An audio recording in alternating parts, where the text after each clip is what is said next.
Also, if we could just take a moment as well to introduce Focus Strategies. That is our technical assistance providers for this NOFO.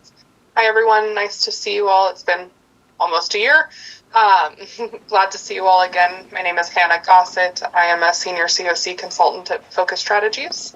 We've supported with your Lead Me Home plan and COC NOFO work the last few years. Hi, Roxanne. Saw you waving. And I will pass it to Eric. Hello, everybody. Thanks for having us with you today. Eric Grumdahl, I'm Principal Associate with Focus Strategies, he, him, and joined the team recently. Very happy to be with you and be a part of the process with you. Allison. Allison Mabs. I am a consultant with Focus Strategies.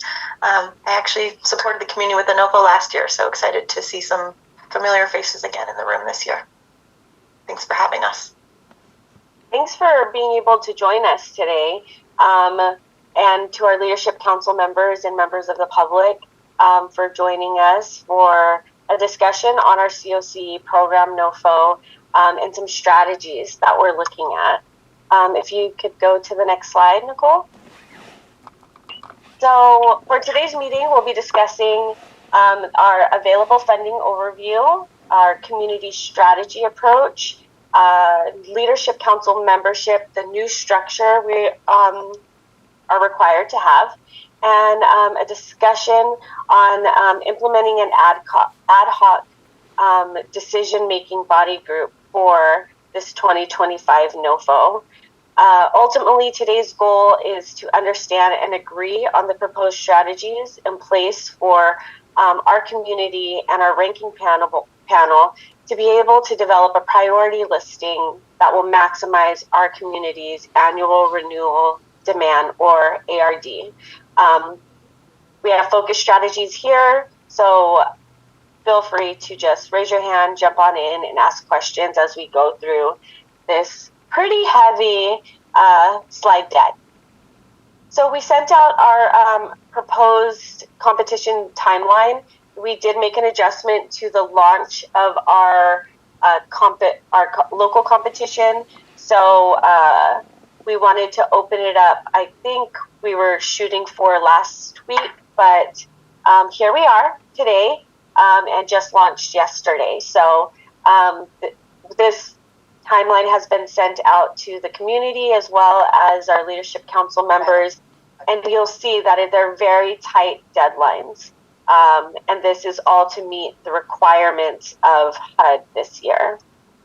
So a few details is these are some hard deadlines that cannot be moved to meet HUD's requirements.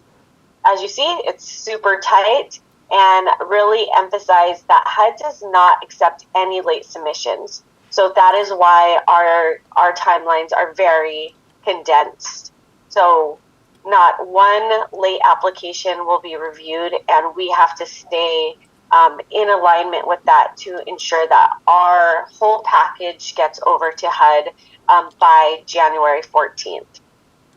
This year's NOFO is significantly more competitive than previous years, and the changes that HUD has introduced impact every part of the application project process and project design. So success for this NOFO requires understanding the full context of the changes and developing a strategic approach for our COC to prioritize and rank our projects. So that's our goal here today. For this NOFO, there are several types of applications that are eligible. We have our renewals, some COC bonus, so those could be new projects, domestic violence or DV bonus projects, and transitional housing is now allowed through that DV bonus. We can do reallocations, transition grants, and YHDP renewals and replacement grants are now competitive. So in previous years, they did not have to compete. They just were renewed. HMIS projects are still continue to be eligible, but we do not have any in our community at this point. at this time, and our COC planning grant remains to be non-competitive. So getting down to the dollars, so nationally there's 3.9 billion available. 52 million of that will be domestic violence bonus funds. But for our community, our annual renewal demand, or ARD, is 8.1 million. And 5% of our ARD goes to COC planning. We have our COC bonuses of 1.6 million and DV bonus of 501,000. So some important changes for this NOFO is that only 30% of our ARD can be applied to permanent housing projects, and there was not a cap on permanent housing in prior NOFOs. This is a significant change for this year's NOFO, and we are going to see how we're going to tackle it together. So, our tier structure, there's always been a tier 1 and tier 2, but this year's tier 1 can only be 30% of our ARD as well. So this is down from 90% in 2024. So this increases the competitiveness of the competition locally and nationally. So tier 1 is 2.4 million this year, and tier 2, that would be the 70% remaining balance of our ARD. And these placements are fully competitive. The likelihood of the funding is dependent on individual project scores and the overall CO score in the national competition. So any changes, even small scoring differences, can make a huge impact on how much funding the COC receives and what projects are funded in this year's competition. I have a quick question. I'm sorry. It's okay. For the COC bonus, is there any restrictions on if it's permanent housing or supportive housing, and does that count towards the 30%? Yes, and I could have Focus step in. I think we still have to meet that. We could only use that 30% permanent supportive housing, but Hannah, I see you came off mute. Yes. So HUD has not 100% confirmed this at this time. As I'm sure many of you are aware, HUD released the NOFO and has yet to release any other guidance, including the actual applications. The interpretation in the field at this time is that the 30% limit includes any new projects as well. So it's all of your renewal plus anything that you would apply for new in bonus funding. They're really pushing applying for transitional housing and supportive service grants. Okay. And then there's the lawsuit, and nobody's heard on whether or not there's been an injunction. Correct. There's actually now 2 lawsuits. So there was one filed by NAH and several other communities yesterday as well. And we do not know if there's been an injunction. Well, there has, to our knowledge, there has not been an injunction at this time. But we're also tracking that very closely, and I think Katrina actually has some notes on how to keep up on that going forward later in the presentation. Thanks. So there are currently 13 permanent housing projects that was funded through our COC dollars in 2024. Our current total permanent supportive housing funding from our GIW is 5.6 million. So that's 68% of our ARD. So as mentioned, we could only do 30% of our ARD for permanent housing this year. It's a hard pill to swallow. In an effort to try to keep our COC fundings in the community, 3.2 million of our funding currently used to support permanent housing projects will need to transition to other components. We hope to keep all of our permanent housing projects currently operating, so that 3.2 million has to come from other sources, and our community has to work together to try to identify those funding sources, because it clearly can't go through this COC funding competition. Go ahead, Mayor Velasquez. Katrina, I'm sorry, I'm having issues with my internet, so I'm not sure if you can see me. I can't see you guys, but I do have a question just in regards to this. You said 13 housing projects, right? And we can only do that 30% allocation. Yes. Those 3.2 million.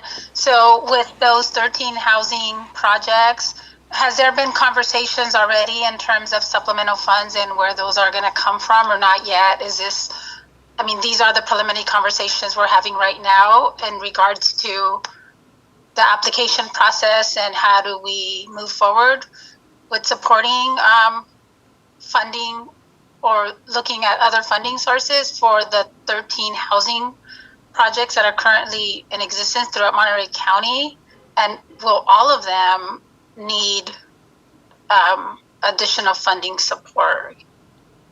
Right. So we have had a couple of discussions, like community discussions, with all COC funded organizations on the requirements of this NOFO. And we are racking our brains to try to see where that shortfall is going to come from, and really having to lean into the community in other ways to see how we can supplement that and fill that gap. But there has not been any hard funding streams that have come forth to support this gap at this time.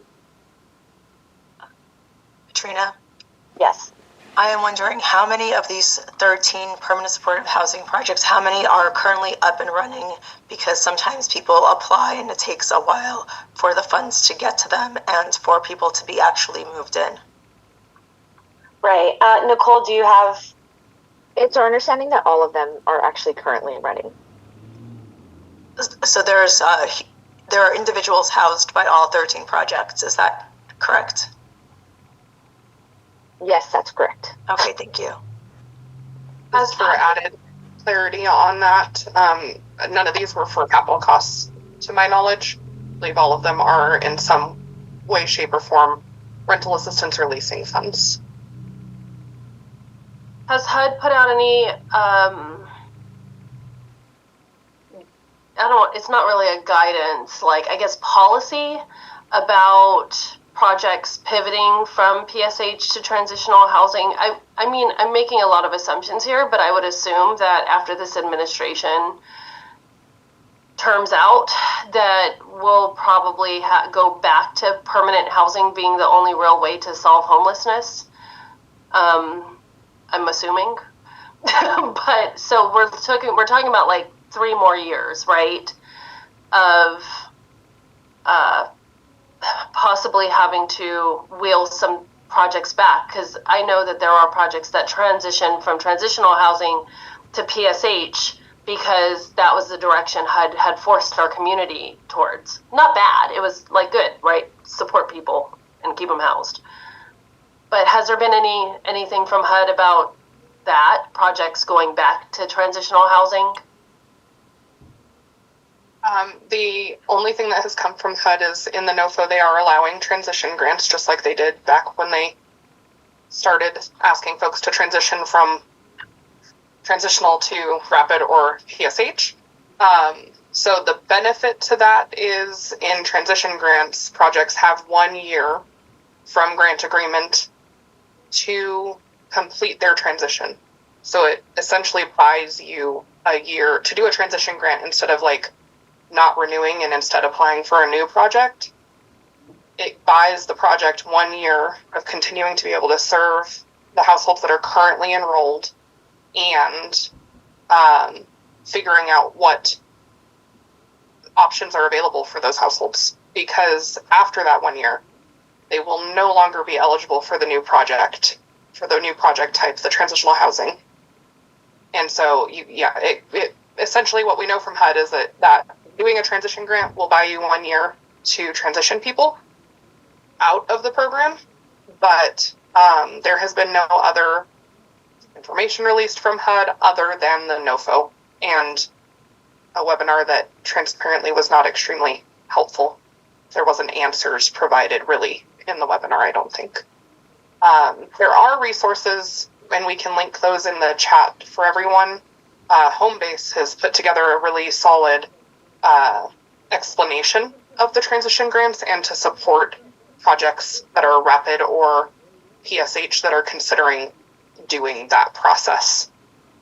So over the past couple weeks, we have been going through to many meetings, and these are some things that communities are talking about and considering. So preserving existing permanent supportive housing projects, maximizing their overall COC score, which is fairly difficult with their new requirements, exploring alternative funding options to preserve their permanent housing projects, which we're seeing is fairly difficult right now as well. And then requiring all permanent housing projects that fall into Tier 2 to submit transition grants to other component types. And this will save those projects because they probably put their high-ranking permanent supportive housing in Tier 1, and more than likely, in our case, if we did that, it would wipe out that 30% in both aspects of the full ARD and the permanent housing cap. And those other component types are services only grants and transitional housing grants. So nationally, communities are all struggling with trying to respond to these really difficult changes. And we're in this together. Everybody is clearly going through the same things. So here are some proposed strategy objectives. In trying to identify our path forward, we've looked into, like I said, other communities and what they're doing, discuss locally, internally, on options, and factoring in our specific community, what our needs are, and putting forth the following objectives and priorities. So for us in our community, it's to preserve permanent supportive housing projects, the existing ones, continue to maximize our ARD, and look into alternative funding options to preserve those other permanent housing projects. So our goal to preserve PSH is to keep as many permanent housing units in our community as possible, to keep as many people housed as possible. So our strategy in our ranking will be to prioritize existing permanent supportive housing projects and put them into Tier 1 funding. Identify alternative non-COC funding sources, if possible, that fall outside of the 30% gap. And that's going to be CHSP, the Leadership Council, and other leaders in our community. We're having really hard conversations with our applicants and seeing if there is any way we can supplement these funding gaps. And then transition permanent supportive housing projects outside of Tier 1 into other funding, other project component types. And then continue to maximize our ARD. So we're going to apply for the maximum COC funding available and put forth as competitive as possible COC application that will go nationally. So that's to transition permanent housing projects outside of the cap to non-PH components, and work through our COC application to meet those policy requirements that could increase the likelihood of Tier 2 funding. I'm going to pause right here because I'm going to ask Nicole to talk about Tier 2 and how HUD has that flexibility of pulling whatever they like.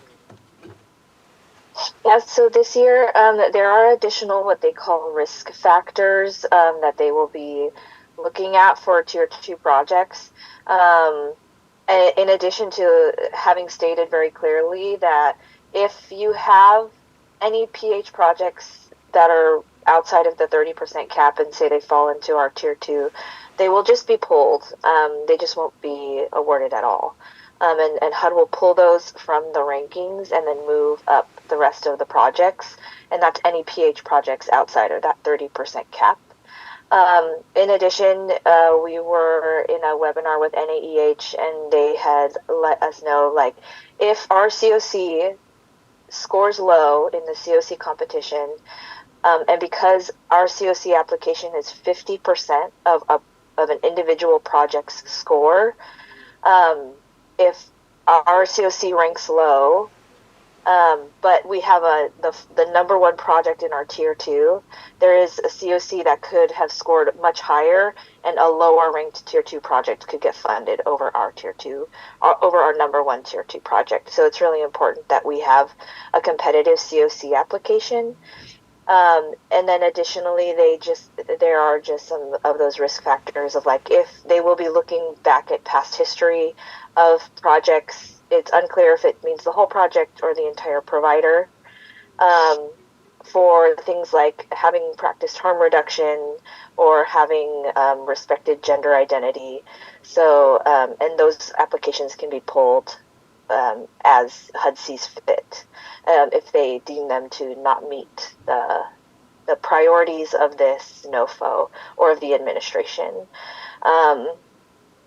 Additionally, there was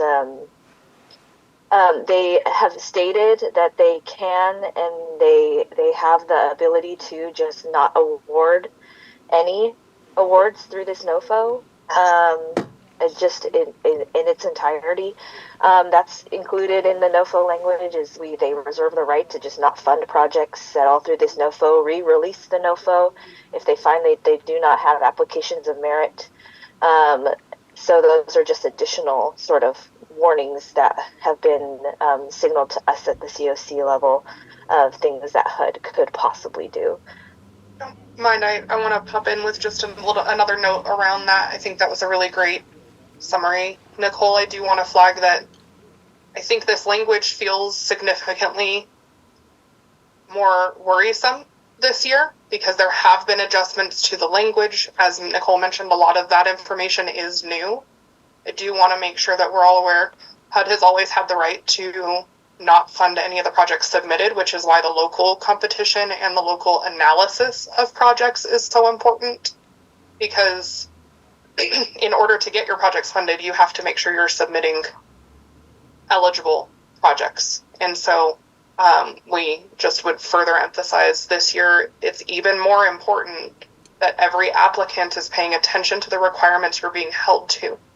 Because if your project isn't actually eligible, we're at higher risk this year than ever before that HUD will not take a kind eye to that, and they will just decide, nope, we're not funding it, instead of providing conditions or allowing for adjustments later. Thank you, Hannah and Nicole. Heavy times, everybody.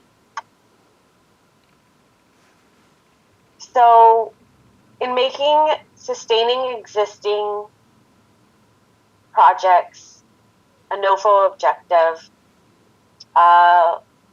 we hope to keep as much permanent capacity outside of the 30% in the community as possible. So this strategy, potential objectives would be to work to identify other means of funding, however possible, and if other funding cannot be identified, apply for COC transition grant. So it's really putting that back to our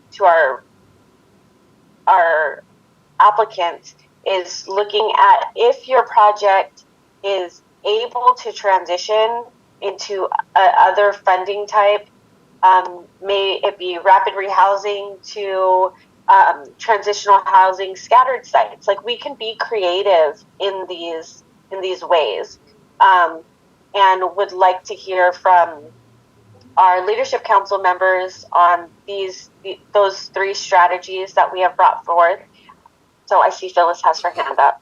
Hi, thank you. I have kind of a few questions. So one is, I'm wondering if there can be some guidance put out as to what not to say that may have previously been in prior applications. So I think I'm hearing that anything that has to do with diversity, equity, or inclusion are,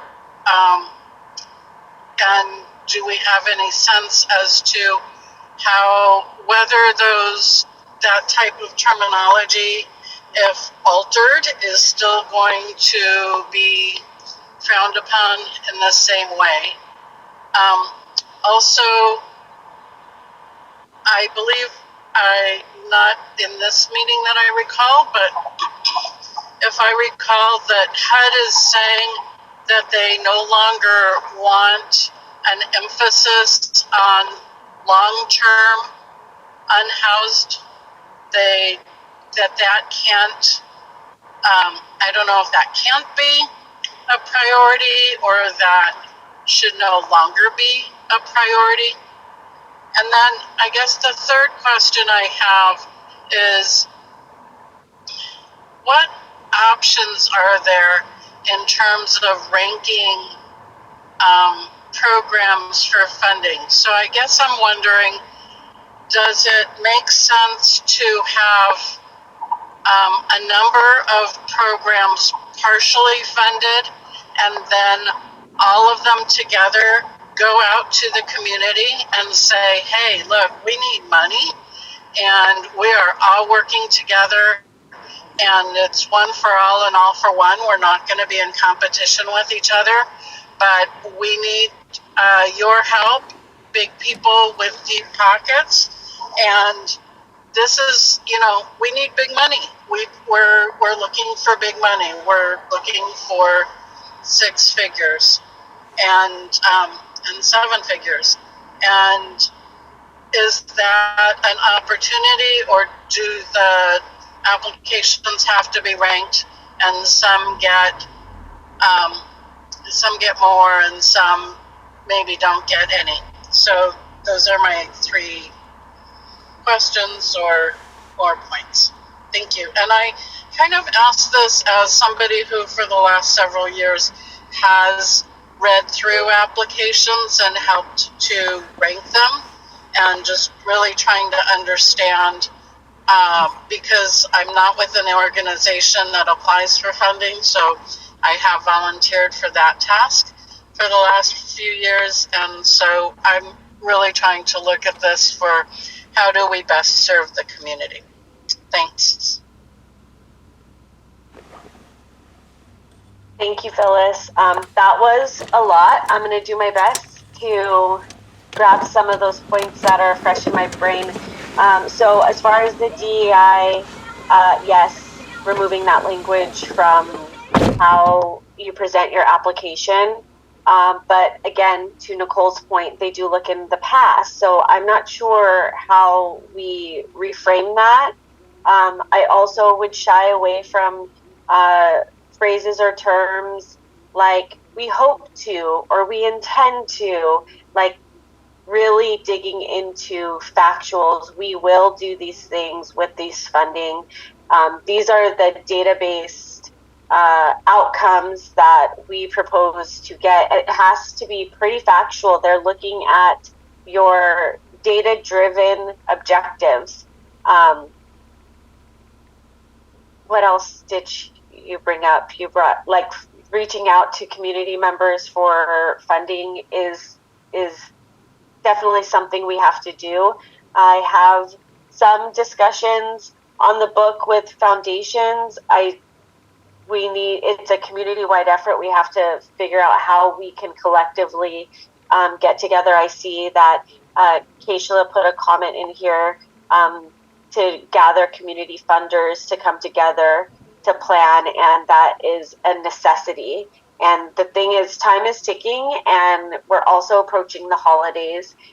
So I mean, it's Giving Tuesday. Maybe this is a time to start having these conversations.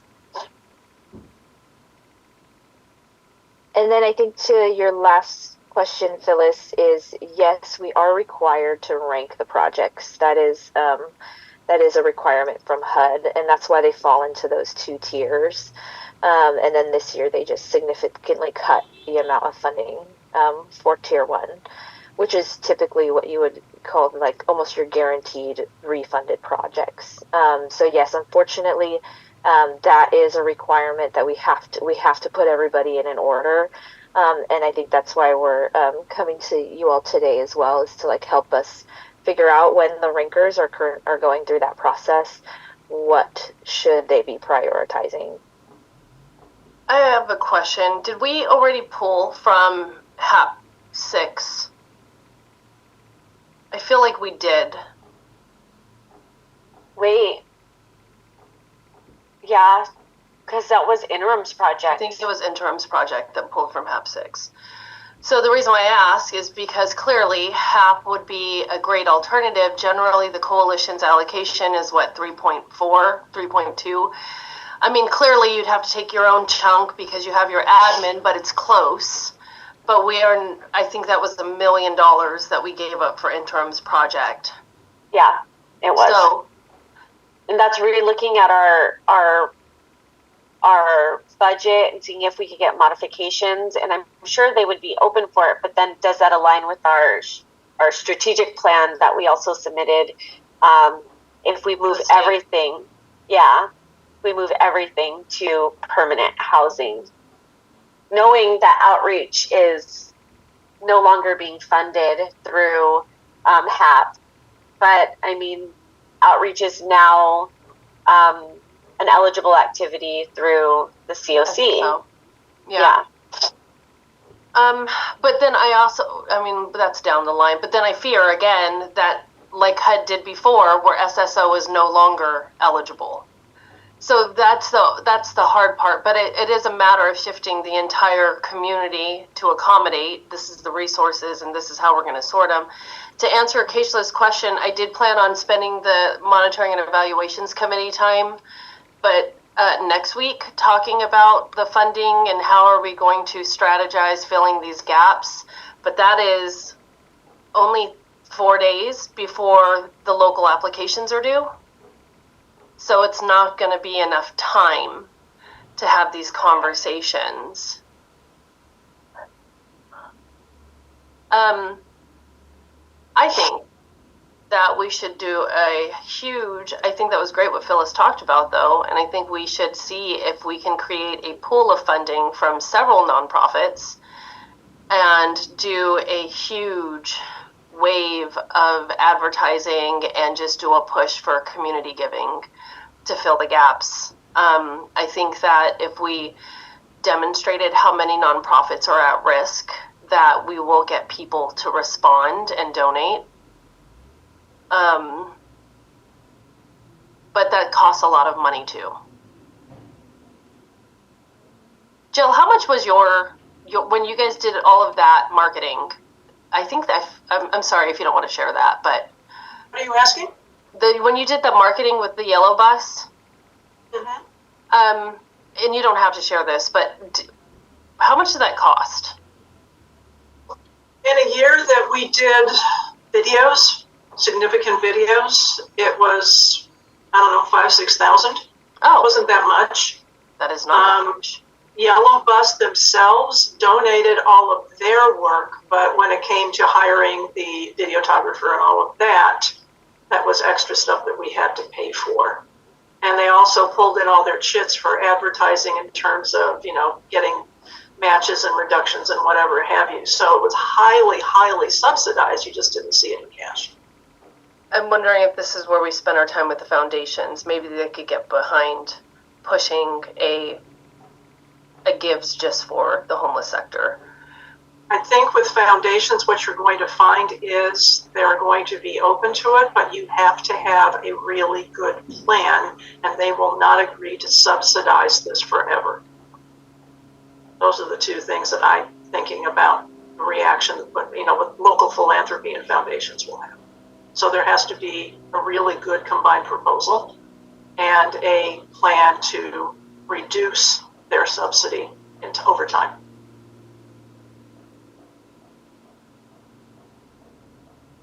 Sophie? To go back to an idea that you mentioned, Katrina, of transitioning PSH to scattered site TSH for, with a 1 year transition grant. I'm wondering if, I know there are lots of meetings already, but there are, I don't know how many organizations, you said that there are 13 projects. I wonder if all those organizations that have those 13 projects could meet to discuss the possibilities of that for them. That way we all have a better idea of how we should approach things, because maybe between all of us, in a meeting, we could figure some of this out. Yeah, I think that's a swell idea. Yeah, let's get something on the books. Brina, if you can start gathering that and gathering all those 13 projects and put out a poll for us to try to meet in the next couple days. Yeah, sorry to have another meeting. I just No, it's necessary. It's necessary. Hannah, for a point of Sorry, Roxanne. I was just going to say, Katrina, can we also get a list of those 13 projects? Yeah, we could. I think we have it readily available. We can pop it up somewhere. Hannah, for clarity, if an agency was to do a transition grant from, let's say, rapid rehousing to transitional housing, which is hilarious, but scattered site transitional housing now. It was a rapid rehousing project. Now you have 3 years or 2 years of me paying for your rent instead of 6 months. What is it not possible for them to do the 1 year of transition and then extend them the 2 years while they're in transitional? Because they wouldn't have been eligible at when the transition started. No, that is. The problem because is they're not because they're housed. Yes. So for transitional housing, you have to have been homeless at entry into the current program. So our current understanding is those participants wouldn't be eligible to stay in the program. I will say had in the webinar shared some confusing responses to that question. But if you follow the actual CFR and historic operations of how transitions have worked, they wouldn't be, unfortunately. But it would give all of us some time to find housing or, ideally other opportunities for those individuals and then move other homeless individuals in. So it's all about buying time because an interim as example, we rent a lot of scattered sites out in the community and we are still liable for the lease, even if this HUD grant is cut. So it's just yes, we're liable for the lease and we're responsible for the individuals. So just buying time is really the intention. A really good way to think, I think, Sophie, a really good way to think about that, because I think what we've been hearing from a lot of communities as well is they are hoping for what Roxanne was talking about, which is in a few years we've managed to keep our grants and now we can go back to operating the way we know works best. So whatever you can do to be able to maintain as much consistency as you can in the community will be really helpful if the projection is correct that eventually things will transition back again, as frustrating as that sounds in the moment and as exhausting as it is for everyone to navigate. I do wonder how, I don't know if you guys answered how many people are potentially impacted. I think Mayor Velasquez asked that. Do we have the latest numbers?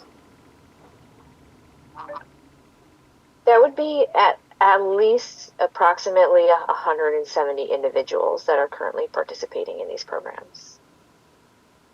Nicole, is that the individuals as participant clients, or is that also including household members? Here we have, I would say, maybe 13 participants, but in total it's about 30-ish, including household members.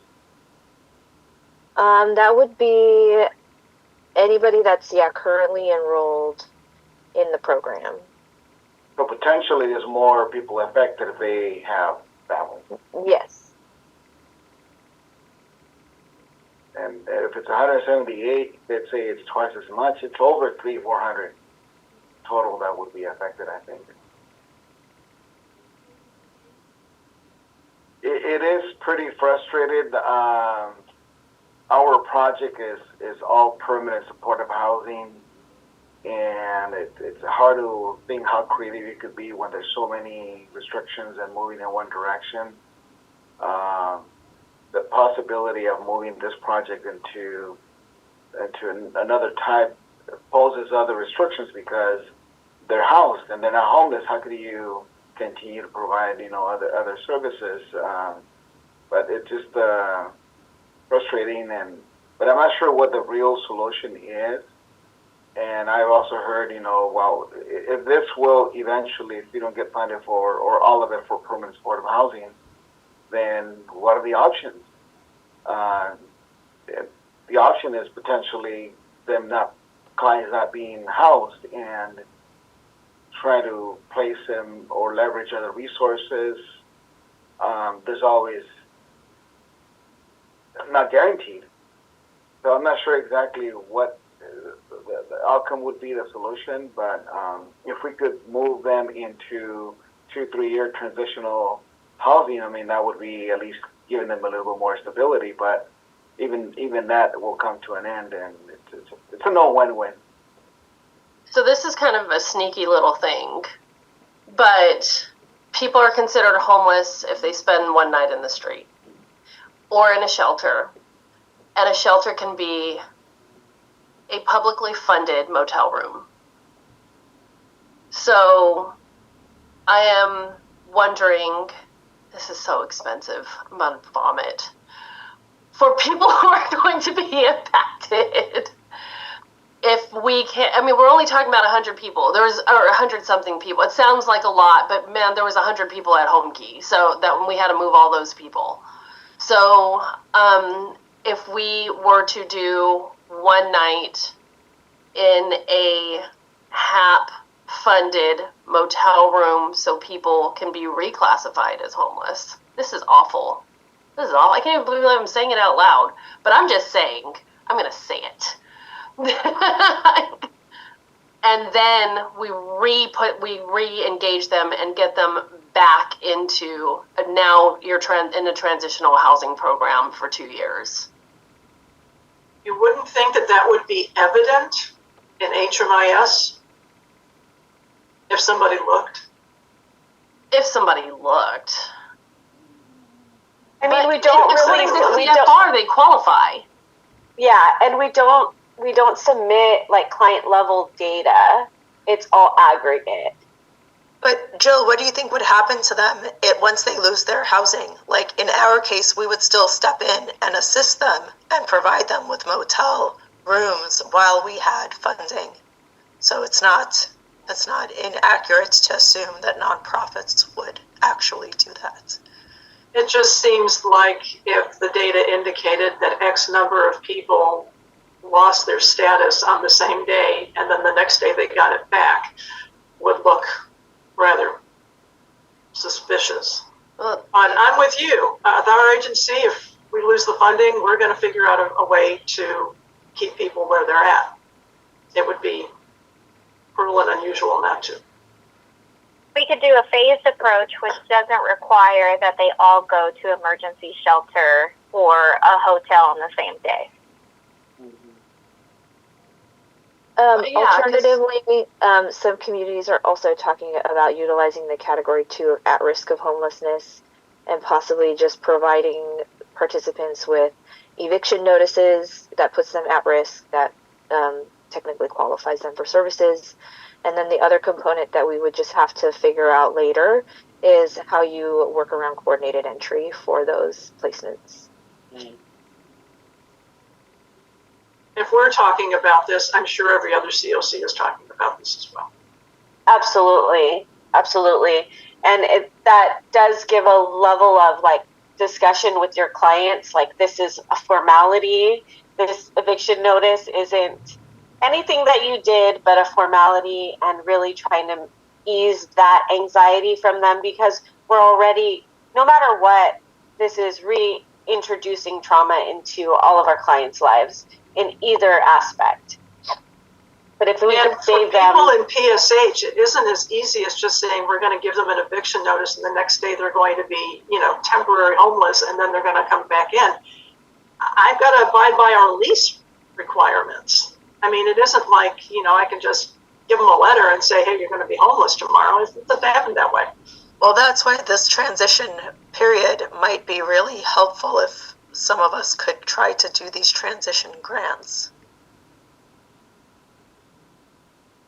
And similarly, that whole doing from rapid rehousing, how many rapid rehousing, I know we talk a lot about PSH because PSH is our community's baby, right? Like these are the people who are high acuity folks, absolutely need the services in perpetuity. So there's rapid rehousing, and rapid rehousing is a lower level intervention. It's usually for people who only need a little bit of assistance, and they can generally stand up on their own 2 feet, and that's fairly similar to transitional housing. It is generally lower level clients that need 2 years of services, supportive services, so that they can stand up on their feet. Rapid rehousing is 6 months. So the thought then of doing a scattered site transitional housing project, it's complicated. I think this is all intentional. It's all incredibly complicated. But you could theoretically do right, Focus? Am I wrong? Am I just throwing, I am being random, but I'm trying to be creative. I was going to say it's not random, it's creative. But Focus, do you guys have any, thoughts? But it's okay if we put you in a weird situation. I think it is good that you all are starting to think about how to handle the individual humans that are going to be affected and trying to strategize around creative solutions. I think that's fantastic. I think it is a little early for us to speak to some of the solutions that have been proposed today. In terms of, I think we still need more guidance in order to know whether any of those solid ideas can actually pan out. I do want to flag that brainstorming any projects that could more easily transition to transitional housing is a strategy we have seen other communities looking at recently, because the more programs that can volunteer to do that, the less fraught decisions your panel will have to make to get you down to that 30%. You've got $3 million that needs to transition or has to be forced to change. I think while considering the transitional housing option and the transitioning to transitional housing, it's really important to pay attention to the new project requirements for transitional housing, because there is the 40-hour service requirement that we do not have clarity on exactly what that means. We just know that HUD is expecting transitional housing projects to provide some sort of services for up to 40 hours a week, depending on individual circumstances. Per client. If they're not working? If they're not working, yes. If they are working, then it can be prorated. That's 40 hours a week. That's a 1-to-1 ratio. That's a lot more expensive and unrealistic. It could be volunteer services. Every person. Yeah, it'd be like in groups or something. Okay, we're getting out of control. There are a lot of communities that are considering all sorts of options for that, including working with work systems and other partners that you can refer people to that they can go make progress on their goals with. So I think you can get really creative at the individual project level on how you accomplish that. But we want to flag that requirement for any project considering becoming a transitional housing project. And there are also all of the language is new. So I think what I'll do for that is I'll drop the NOFO link in the chat, and I'll put the exact page number for the new requirements so that you all can find that really easily. That is also reflected in the policy, the local policy that you all have just updated and approved over email. So it's in two places. You've got the direct HUD language as well as your local policy that reflects that language as well. But any project that can think about possibly going transitional housing through a transition grant, that helps to limit that concern I think Phyllis was bringing up earlier around the local competition aspect, because again, it's $3 million. You have to figure out something to do with in terms of your renewal funding. Thank you. We can go to Jill and then Mayor, and then we have to move the discussion on to the two other decision points. Okay, so two things. For our people in PSH, it isn't going to be just, hey, let's game the system and we're going to move you into transitional housing. These people are in apartments that have leases and they live their lifestyle. They're not used to having to do 40 hours a week of case management and transition, and they will, many of them will opt to drop out and go back to the street because of that. Okay, so that's one thing. The other thing I wanted to say is up until this point, this discussion has focused on preserving what we have, which is important. But I also think we ought to play devil's advocate a little bit and talk about why is the administration doing this? You know, to me, there's a couple of obvious reasons. They don't want to support people in perpetuity. They want people to become more self-sufficient. So what if we took a look at it through their lens? What could we do in our programs to optimize our position? And yeah, I agree. That's what they want. And you remember earlier this year, they were trying to kill the COC grant. So this is also another way to slowly bleed it to death. It's all about money and balancing budgets and, you know, building ballrooms and shit like that. Yeah.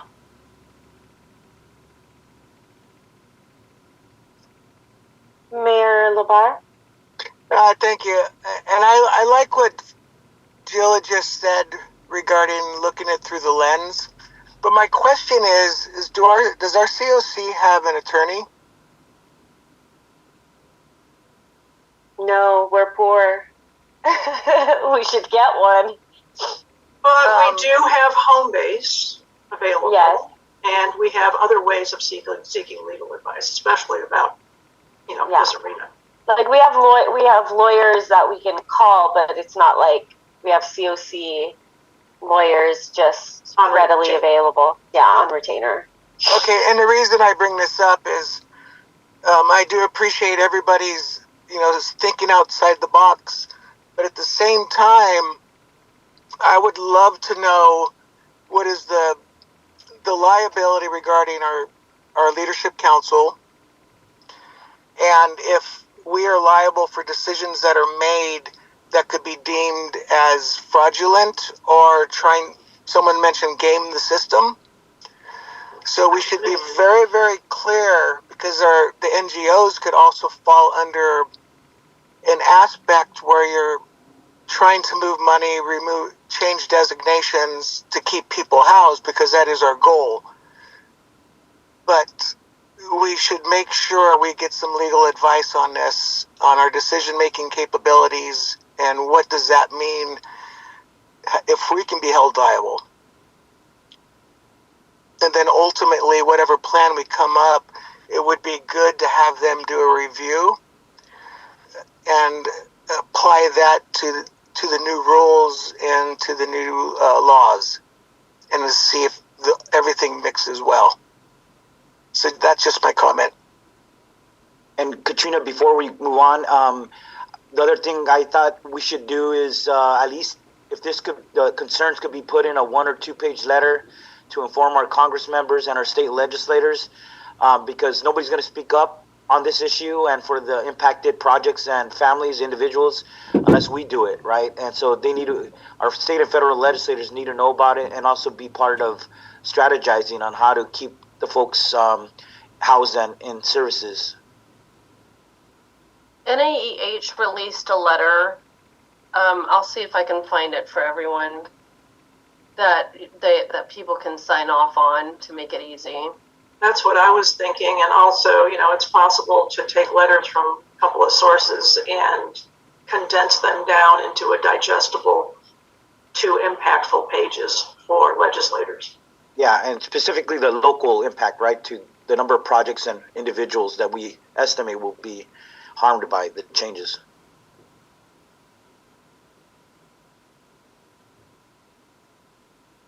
On the letter, if we can understand what the dollar amount would be of those who may not be eligible anymore, do we know of any large foundations that may be able to pitch in the extra dollars? Just a question. Thank you. Yeah, well, the shortfall for permanent housing is 3.2 million. That's for the permanent housing projects. So we could assume around there. And that's per year? Yeah. Okay. Mayor Velasquez? Yeah, I just have the clarification in terms of the numbers. If we're going to write a letter, I just want to be clear because I know we talked about the impacted individuals and we have a 178, but we also have potentially, if it's households, families included, over 300. So can we just get clarity on what those cumulative numbers are so that we have an accurate number count? Or maybe it can't be accurate, but as accurate as we can in terms of what are those impacted total individuals, households. Yes, we'll get with our data team on pulling those numbers. Roxanne, your letter that you put out didn't include local numbers. It was like California-wide, huh? Or was it nationally? The letter that I sent was to state HCD about how they're trying to kill us while HUD is trying to kill us. Oh, yeah. Yeah, okay. Thank you. I'm going to get back into our presentation and try to quickly get through these last 2 slides. So HUD is also requiring that we adjust our COC membership to include a representative from the business community and 2 law enforcement representatives. We have elected public officials on our board already, so we're good there.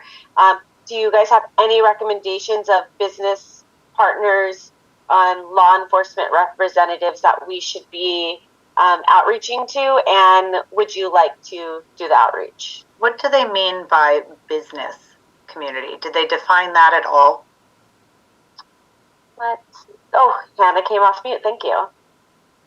No, I don't believe there is a definition in the NOFO that I have found, and there's no other guidance released at this time. I would assume that to mean folks that are working at for-profit businesses or owners of for-profit businesses, or for sometimes there are like chambers of commerce type establishments in the community that might be able to work to fit that. I see Anastasia has her hand up. Good morning, everybody. Our PD, we have the MDOT team, and Jake Pincus is willing to be on the leadership council if you would like him to do that. Good idea. Do we have one more law enforcement? We used to have, I'm sorry, Chair, please continue. I was going to say, we used to have Art Valdez, who was with the paroled CDCR department. He was very engaged, and he just kind of, I don't know what happened to his participation, but he transferred. Yeah, okay, yeah. I mean, we should probably reach out to people who are on the like homeless teams. Monterey has the homeless teams, and like CAT. Yeah, is it called CAT? I think that's what it is. I can't remember who has what acronym in what city, but yeah. And I know, our interim outreach teams work with the Monterey Police Department for sure. So if we have Salinas and Monterey. Jake may know someone from Marina PD that might be able to join. I think we should take it up from PD too and involve possibly probation, parole. There's so much on the law enforcement side. Public defenders would be awesome. Because there are diversion programs, and a lot of those diversion programs are contingent upon you having some place to go. So it's the problem is everyone at the county is very busy right now. There's so many things happening. Right. But Jake is cool. He's been around for a long time. So that's Jake Pincus, right? And then we could just ask Jake if he has another one, or I could reach out to the CAT team. And then does anybody have a connection or a recommendation for a business representative that I could do some outreach to? And then I would ask for a vote or approval for me to go ahead and outreach to these folks and then seat them. I think it needs to be someone from ag, personally.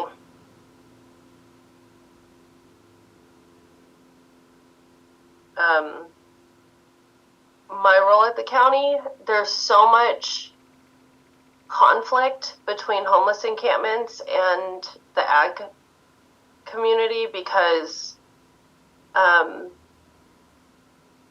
they try to set up right next to fields, and it causes a lot of drama. So having some partnership with them would be helpful. So like Norm Groot is the Monterey County Farm Bureau Director, but he's involved on a lot of committees, but he's always really good. So he'd be one to ask if he would be interested. If not, the Salinas Chamber of Commerce as well. I was going to say Jenny McAdams, I think, would join. Oh, yeah. I think Norm Groot's a good idea. When I think of Norm, I think of devil's advocate, not in a bad way, but just a balanced perspective. So I would ask for, I don't know if I'm allowed to ask for motions, but Actually, that's what's on the table. Yeah. And just one thing to flag about the timeline for these. So ideally, you would have these seated before you submit your COC application, because this is going to help competitiveness of your application overall. And so if there aren't, I think having a vacant seat and saying that you have one on your leadership council for these roles is better than not having someone in it, but just wanting to underscore the time frame from this being that the COC application is due January 14th. And so this would be in this period that you all would want to find folks and get them seated if possible. And if not, at least state that your governance has an open seat that you're filling for one of these slots. So just wanted to flag that to the group. So I think our the recommendation for a motion would be a little different. It's to adjust our governance to include a seat for a business rep and 2 seats for law enforcement, and then for me to do the outreach to Norm, Jenny, Jake, and a CAT team member. I'll make that motion. Can I have clarification? And I'll second. I'm not sure the chair can make the motion. I'll make that motion. This is LeBarre. I'll second. I have questions, though. Yeah, I have questions as well. Go for it, everybody. Mayor? Yeah, so my question is, if we need to do this, can you clarify whether that requires a change in our bylaws? Because our bylaws have a membership. So if we're including this membership, do we need to go back and amend our bylaws to include these new requirements? And so can we do it now, or is it, I mean, I just feel like we don't have the bylaws before us, and we can't amend something unless it's amended in our bylaws. Right. So that's why I adjusted my request for the motion to make the adjustment, the amendment to our governance charter to include these 3 new seats. So, for my clarification, we already have a huge leadership council. Are we removing the general public? Can you pull up the things, Katrina? Yeah. So we already removed we already removed the 2 seats for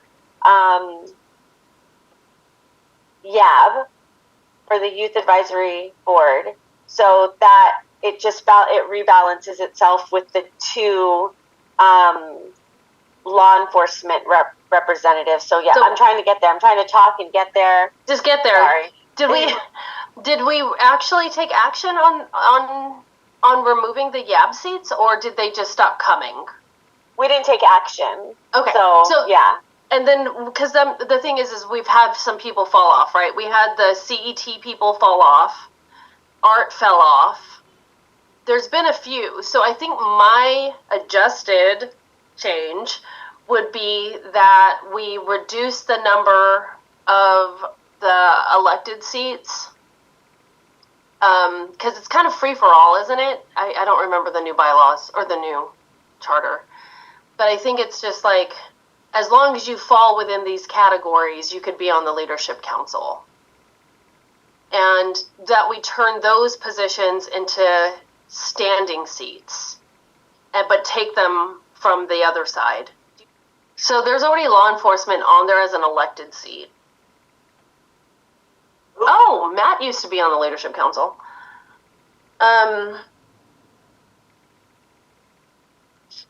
So the motion then should be to remove the Youth for Action seats and replace them with appointed seats for people who are in the law enforcement field. And then the second, there's 2 more things. We need a business one. That's it. Business and law enforcement, because we already have elected officials. Phyllis just made a good suggestion for the business seat, Matt Huerta. So then can you scroll down to the elected seats? Is everybody familiar with how we do this? Does the coalition need to give a quick rundown on the elected versus appointed? I'm running out of time here. So then we would, 3 seats are from here. So then we would have to turn it down to 2. Yeah, because we have philanthropy, housing, and homeless advocates and housing advocates right now. Who is the homeless and housing advocates? I'm sorry for not knowing. I would think that that's where Phyllis lies. Unless I might be it. For this item, Katrina? This needs to be solidified before you submit to HUD.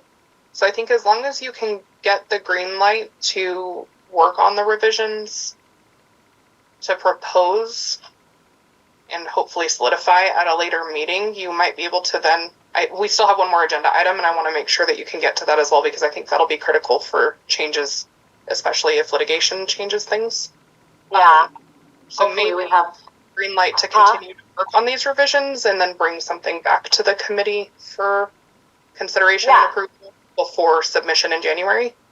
So Roxanne, I think I have your motion in brain, or can you restate it so then maybe that they can start agree to that Yeah, I'm sorry. It's just I'm concerned that we're not going to have time to meet again. Yeah. So I think my motion is that you remove the 2 Y4A positions, turn them into law enforcement positions, and then move if there's a business one, reduce the elected seats and move it to add 1 to the appointed seats for business. Added a point. Okay. Does that make sense? Yeah, I'm just trying to find my notes. Where it is. It's very prescriptive, all of this. I'm sorry. I'm going to stop talking.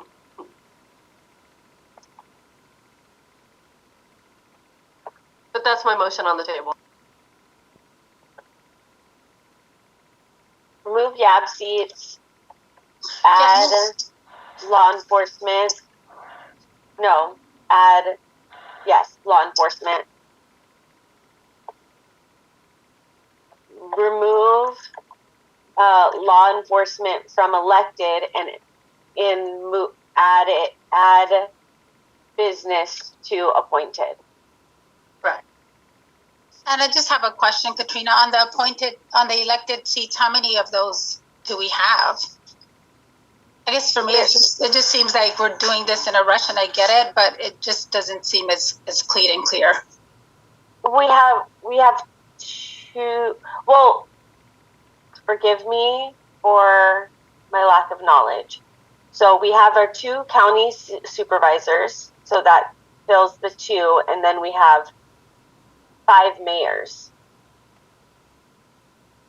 And we only need 3 elected officials. So we meet the requirement, in my opinion. Is that right?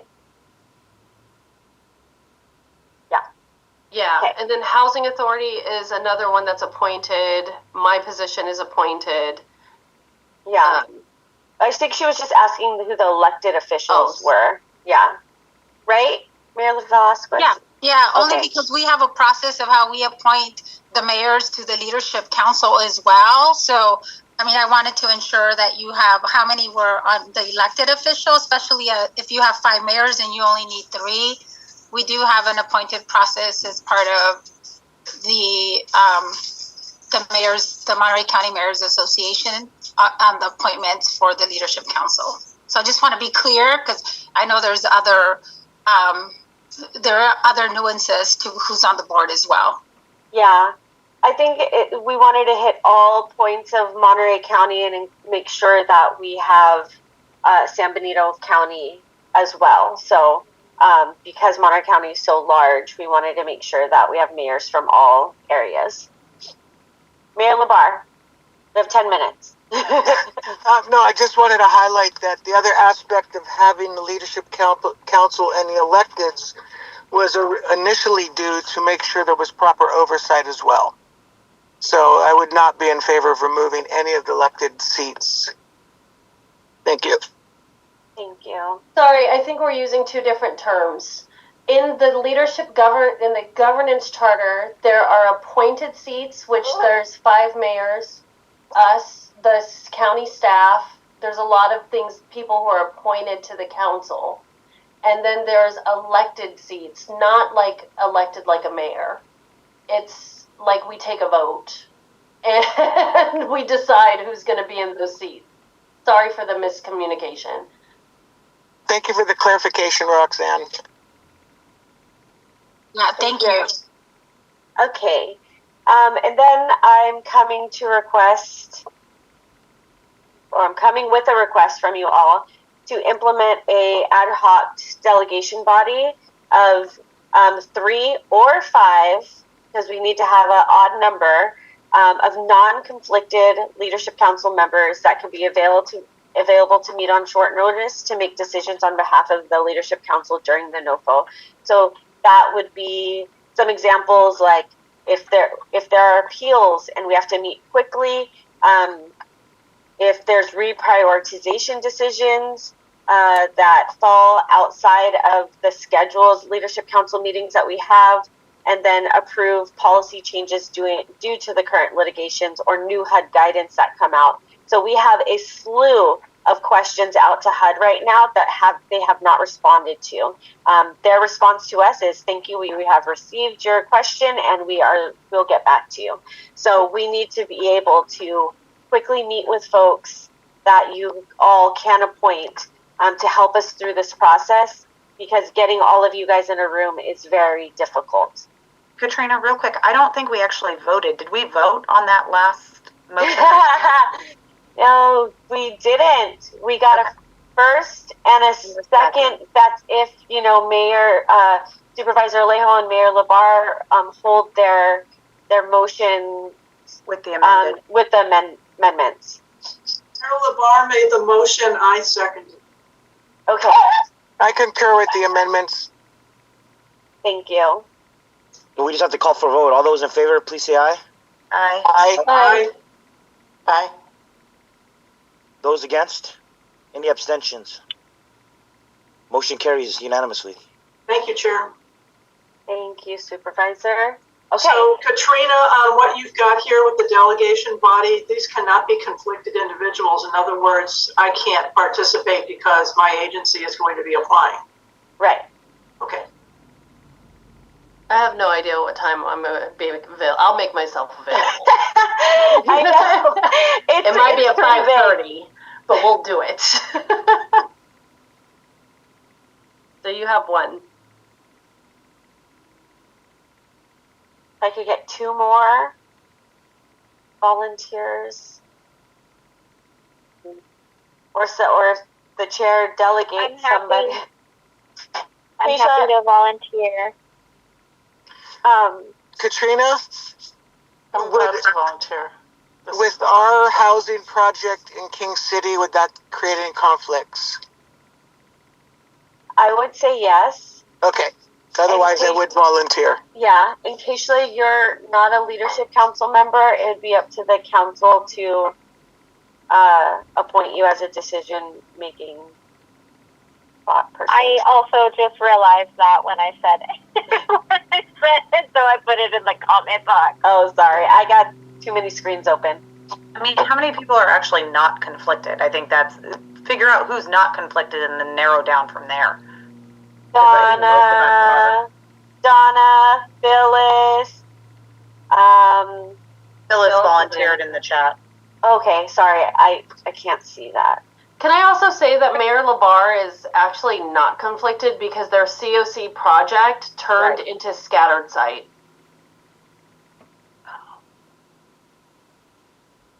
Just sorry, Mayor. Well, then look at that. Then we got 2.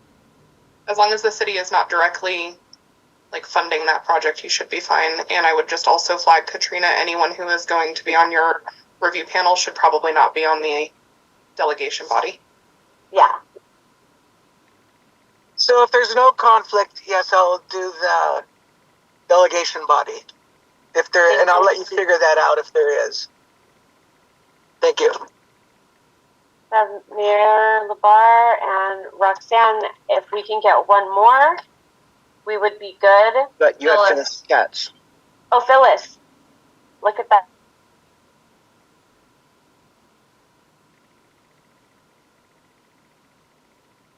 Well, it sounds like it depends if you want me on the review panel or on this, because did somebody say there's a conflict with being on both? Our review panel has already been selected, Phyllis, so you're good. You don't have to worry about it. Can we invite CCAH to do it? I don't think they're on the meeting, but I think they should be. Yeah, they've been declining participation. They're just, I get the invites, I send the invites, and they just decline. So we need to do some outreach to them in their participation with the Leadership Council. And Hackham. Yeah. Like with CCAH, they are incredibly busy right now. They've got too many changes to keep up with, and they're just completely... But it's been well over a year. Yeah. Sure have. It's a different, it's not the same people too, as the grant writing people and all of the, they have like a community person that was present. Yeah. I could reach out to the Kate and Gabriella. Gabriella was coming for quite a bit of time, and we have CCAH coming to almost all of our CHSP board meetings, but I don't know how that happened. But they haven't been here. Our health department and social services hasn't been here lately too. So do we need a motion for the 3? Yes. I just jumped and said it's fine. I'm sorry. So can we have a motion and a second, please? I move to approve. Roxanne? Okay. Who was the second? Casey. Okay, Casey. All those in favor, please say aye. Aye. Aye. Aye. Aye. Aye. Those against? Any abstentions? Okay, motion carries unanimously. Thank you so much, everybody, for your time and all your efforts. You'll be hearing from us. Reach out if you need anything.